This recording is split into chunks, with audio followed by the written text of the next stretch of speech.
bárbaros, alguns cercados de mistério, como o assassinato do jornalista Mário Eugênio, em 1984. É a história que recordamos agora na segunda reportagem especial da série DFTV 25 anos, de Rafael Mônaco e Juarez Dornelles.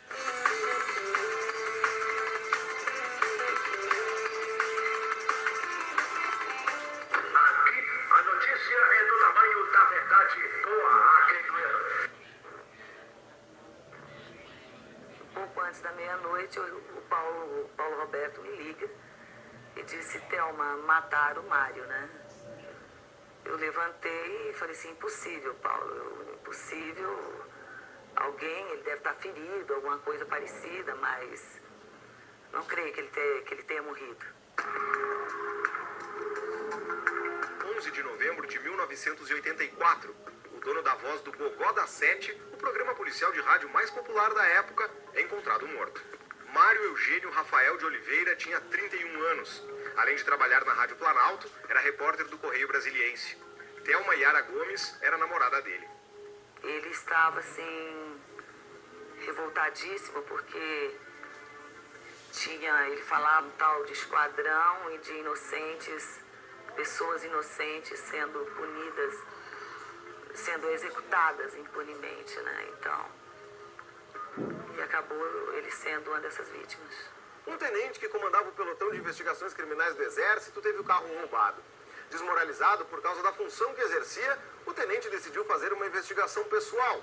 De Lusiane apareceu morto Mário Eugênio, que tinha livre acesso à polícia e a informações de bastidores, disse no programa que sabia quem os assassinos. Ele começou a ser impedido de entrar nas delegacias e ameaçou. Se não pudesse mais realizar seu trabalho de jornalista, ele daria os nomes dos assassinos no ar.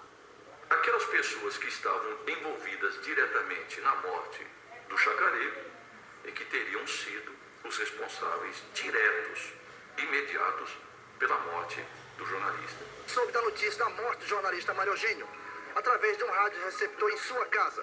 O jornalista Nelson Mota, repórter do DFTV na época, fez a cobertura do assassinato de Mário Eugênio e lembra das dificuldades por causa do envolvimento direto da polícia no caso.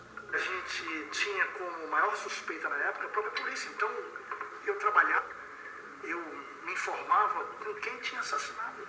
Iniciados pelo crime, o então sargento Antônio Nazareno, os cabos Davido Couto e Aurelino Silvino, os agentes da Polícia Civil Divino de Matos, o Divino 45 e Iracildo de Oliveira, além do delegado Ari Sardella e o então secretário de Segurança Pública, Coronel Lauro Vietti. Os dois últimos foram afastados por falta de provas. O advogado que defendeu o Divino 45 disse que ele nunca assumiu a autoria dos disparos, mesmo depois de tanto tempo.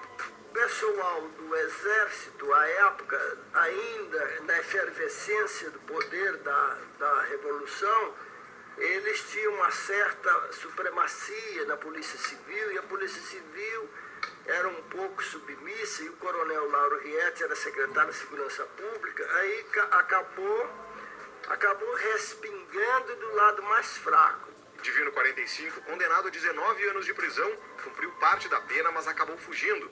Ele foi recapturado e hoje cumpre o resto da pena em regime semiaberto. Os outros condenados já cumpriram. Lembrar de um caso antigo, você se lembra bem, eu tenho certeza. Um dos assassinos do jornalista Mário Eugênio tenta uma manobra na justiça para não cumprir a pena de um outro crime em Cocalzinho de Goiás. A morte de Mário Eugênio está completando 31 anos. O crime chocou a capital.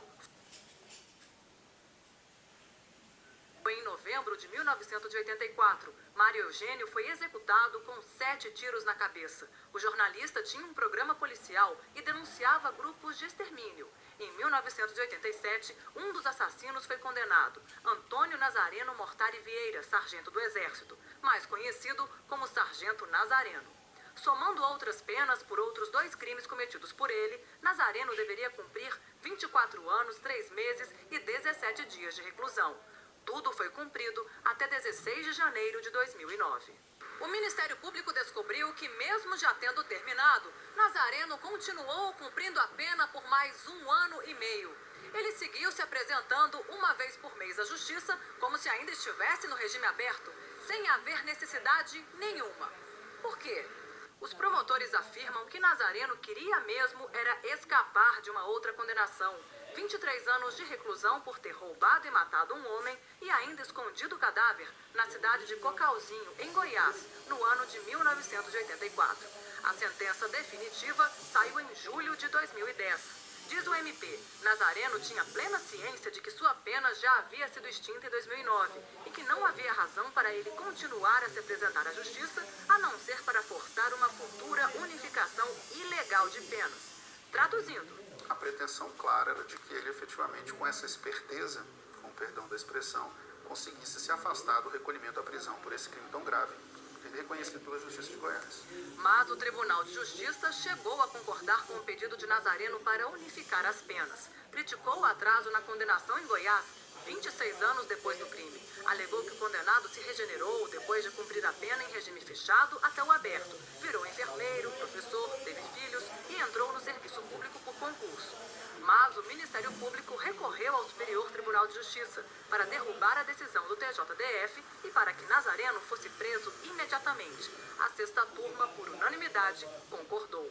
Mas a defesa ainda pode recorrer.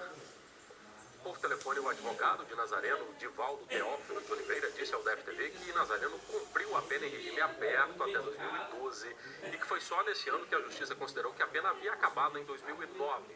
Ele agora vai recorrer ao Supremo Tribunal.